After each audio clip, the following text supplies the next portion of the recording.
फक्त काही सोप्या स्टेपमध्ये बनवा गोड, क्रीमी आणि परफेक्ट बासुंदी. घरच्या घरी हॉटेलसारखी बासुंदी चला तर तयार करूया.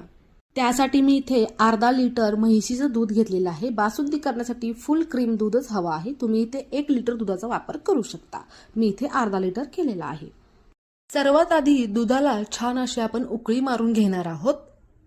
बासुंदी करताना काही लोक कॉर्नफ्लॉवर वगैरे सुद्धा वापरतात, परंतु आपण ही सिंपल पद्धतीने बासुंदी करणार आहोत. सो सर्वप्रथम आपण म्हैशीचं दूध घेणार आहोत. ते मंद गॅसवरती छान असं उकळी मारून घेणार आहोत. नंतर त्याच्यामध्ये असा एक चमचा ठेवायचा आहे, जेणेकरून त्याच्यामधून दूध हे उतू जाणार नाही. नंतर आपण इथे पाऊण वाटी साखर घेतलेली आहे. साखरेचे प्रमाण हे तुमच्या आवडीनुसार कमी जास्त करावे आणि ते छान ढवळून घ्यावं, मिक्स करून घ्यावं.